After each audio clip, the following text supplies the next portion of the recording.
Good morning, students. Welcome again. The chapter 8 is continue.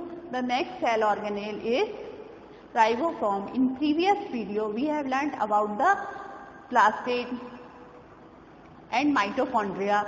So the next topic is ribosome. Ribosomes are present in the cytoplasm separately and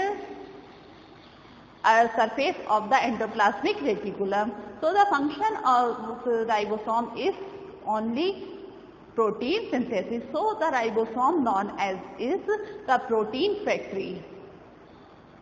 So the prokaryotic ribosome, in earlier classes or a video, we have learned about the prokaryotic cell and eukaryotic cell. Prokaryotic cells have the 70S ribosome, while in eukaryotic cells there are 80S types of ribosomes. Prokaryotic ribosomes are 70S while the eukaryotic ribosomes are 80S type. S means sweat works unit. It is the name of the scientist. So he discovered first the ribosome is made up of two units. So the 70S and 80S, the name after the sweat work, stands for sedimentation coefficient, measure of the density and size. Both 70S and 80S ribosomes are contained of two subunits, the smaller unit and the larger unit. देखिए जो 70S unit है या 80S unit है, ये दो सब unit से मिलकर बनी होती है, जिसमें एक स्मॉल होती है और एक लार्ज होती है. Here you can see in the diagram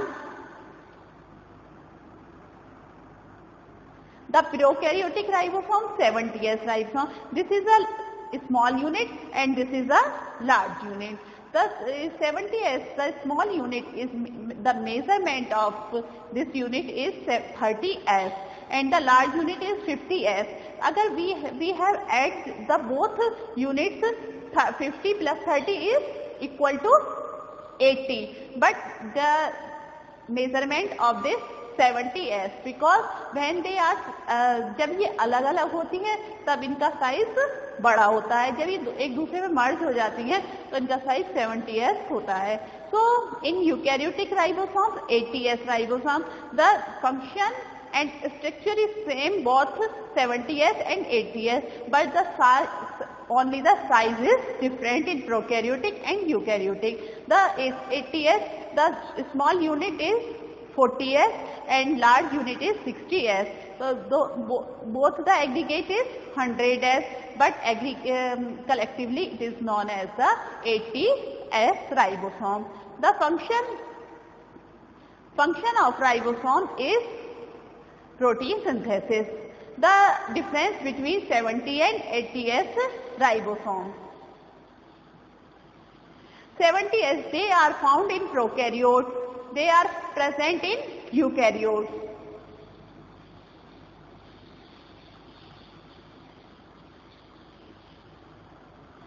They are present in eukaryotes, algae, fungi, higher plants and animals.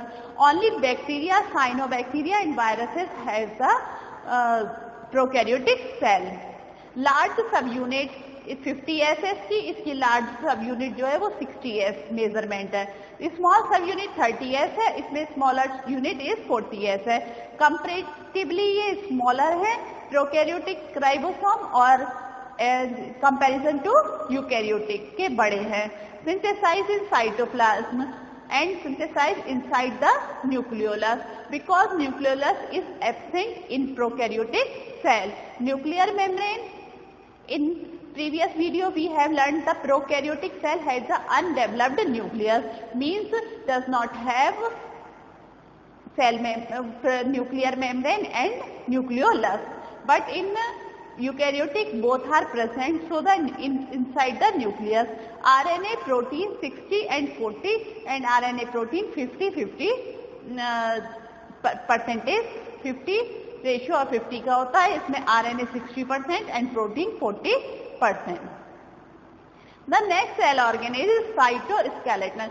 Cyto means cell, skeleton means कंकाल, जो सेल का कंकाल है, यानी सेल को एक शेप देता है, सेल को एक रिजिडिटी देता है और स्ट्रेंथ देता है। The network of interconnected proteinaceous filament and tubules which extend from the nucleus to the plasma membrane in eukaryotic cell। ये एक नेटवर्क है जो कि प्रोटीनेशियस फिलामेंट से बना हुआ है, जो कि न्यूक्लियस से लेके साइटोप्लाज्म तक सेल मेम्ब्रेन तक ये पूरे में फैला रहता है।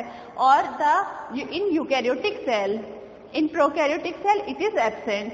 Cytoskeleton possesses the following functions. Cytoskeleton they provide the shape of the cell, क्योंकि ये स्केलेटन है तो ये शेप सेल को शेप प्रोवाइड करता है and its extensions. It is also involve in many functions in a mechanical support, क्योंकि ये कंकाल है, शेप देता है, स्ट्रेंथ प्रोवाइड करता है, मैकेनिकल स्ट्रेंथ, जिससे मैकेनिकल इसे सपोर्ट मिलता है, motility and etcetera. Cilia and flagella. Cilia, in previous chapter we have learned about the chapter 2, the cilia and flagella. Cilia are the small in length and flagella are larger in length. These are hair-like projection of cell। हमने bacteria में भी पढ़ा कि bacteria में भी flagella present होते हैं, but in paramecium unicellular organism है the cilia. Both cilia and flagella are almost identical in structure. दोनों का स्ट्रक्चर सेम है, फंक्शन भी सेम है। फंक्शन सेम है, working as a oars causing the movement of either the cell और the support surrounding fluid. तो इसमें देखना है कि जो भी फंक्शन है, स्ट्रक्चर भी सेम है, सीलिया फ्लैजिला का फंक्शन भी सेम है, मूवमेंट कराना, एक जगह से दूसरी जगह पर जाना। The wild flagella are comparatively longer in size. Flagella लंबे होते हैं then the comparatively to the cilia and responsible for the movement of cell, और सेल को मूवमेंट कराते हैं। Here you can see the diagram of the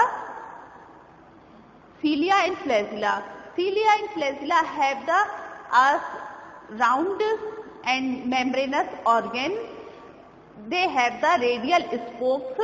This is a radial spoke, 9 radial spokes and peripheral microtubules doublet. Doublet means a 1, 2, 3, 4, 5, 6, 7, 8, 9। 9 होते हैं, 9 + 2। 9 + 2 इसकी structure होती है। 9 तो जो पेरिफेरल डबलेट्स हैं वो हैं, क्योंकि डबल के बने हुए हैं, और 9 माइक्रोट्यूबल्स हैं एंड मिडल में, सेंटर में 2, 1 and 2। तो इसकी स्ट्रक्चर कैसी है? 9 + 2। And this is a central sheet is surrounded by the center doublet। So this is a structure inter doublet bridge central microtubules। ये जो है ब्रिज है जो इनको सपोर्ट देता है। तो स्ट्रक्चर जो है सीलिया और फ्लैजिला की सेम होती है, 9 + 2। फंक्शन भी सेम है, movement. Differences between सीलिया and flagella. Cilia are short hair-like organelles and 2 to 20 micrometer in length. Flagella are long whip-like organelles that may be 10 to 200 micrometer long। ये छोटे होते हैं, ये बड़े होते हैं। ये हेयर लाइक स्ट्रक्चर होते हैं, whip like structure। They occur relatively in large number and per cell। हर सेल की पूरी बॉडी के चारों तरफ होते हैं, तो बहुत नंबर में ज्यादा होते हैं। They are usually fewer in cell 2 to 8। 2 से लेके केवल 8 तक हो सकते हैं। ये पूरी बॉडी पर होते हैं, 1000 भी हो सकते हैं। They often cover the entire cell, thus entire exposed surface of the cell। ये पूरी सरफेस को कवर्ड करते हैं। पैरामीशियम आपने देखा होगा, पैरामीशियम के चारों तरफ जो हेयर लाइक स्ट्रक्चर है that is called the cilia, और पूरी सरफेस को कवर्ड करते हैं। They are often at one end of the cell. ये टॉप पर भी हो सकते हैं, बेस पर भी हो सकते हैं, और पूरी बॉडी में चारों तरफ भी हो सकते हैं। They show sweeping or rowing motion, the movement. They show the undulatory motion. So function सीलिया जो है वो सब मिलकर एक साथ मूवमेंट करते हैं, तभी सेल मूव कर सकती है वन प्लेस टू अनदर, जब सारे सीलिया एक साथ वर्क करें. फ्लैजिला अगर सिंगल है 1 भी हो सकता है, 2 भी हो सकता है, और 2 to 8 जितने भी हो सकते हैं उसमें एक फ्लैजिला भी मूवमेंट कराने में केपेबल होता है.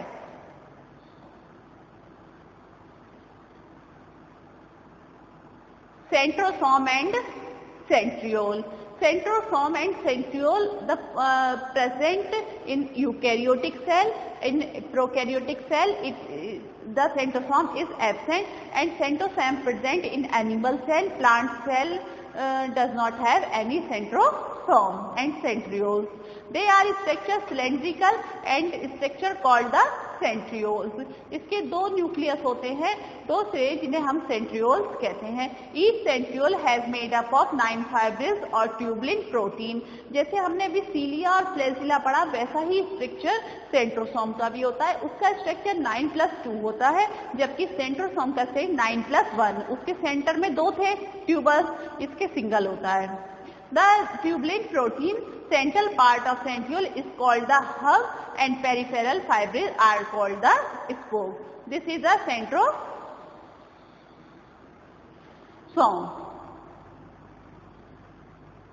देख रहे हैं, दिस इज अ ट्रिपलेट. उसमें डबलेट का बना हुआ था, डबल ट्यूबल थी, इसमें 3 है. 1 2 3 ट्यूबलेट के 9 स्पोक्स, पेरिफेरल स्पोक्स है. 1 2 3 4 5 6 7 8 9. तो इसमें 9 है, और 9 जो ट्यूबल्स है वो ट्रिपलेट है, जबकि सीलिया फ्लैजिला में वो डबलेट थी, 2 की बनी हुई थी ट्यूबल्स की, और सेंटर में उसमें 2 थी, इसमें 1 है. तो इसका स्ट्रक्चर कैसा है 9+1. बहुत ज्यादा सिमिलर स्ट्रक्चर है, एक जैसा पहिया होता है ऐसे स्ट्रक्चर होते हैं. Centrosome and centrioles possess the following functions. These forms spindle fiber and move the pole at the time of cell division. ये सेल डिवीजन में हेल्प करता है. जब माइटोसिस होता है, 1 cell divide into daughter cells. एक सेल से 2 cell बनती है, 2 से 4 बनती है, तब ये सेंट्रोसोम उसमें हेल्प करता है सेल डिवीजन में, which help in the movement of chromatids in the daughter cell. क्योंकि जो नई एक सेल से जो नई बनती है तो पुरानी सेल पेरेंट सेल कहलाती है, और नई जो बनती है वो डॉटर सेल. तो पेरेंट सेल से डॉटर सेल में जो भी क्रोमोसोम से आते हैं उसमें जाने में ये हेल्प करता है. This structure is called the spindle and these are the centrioles.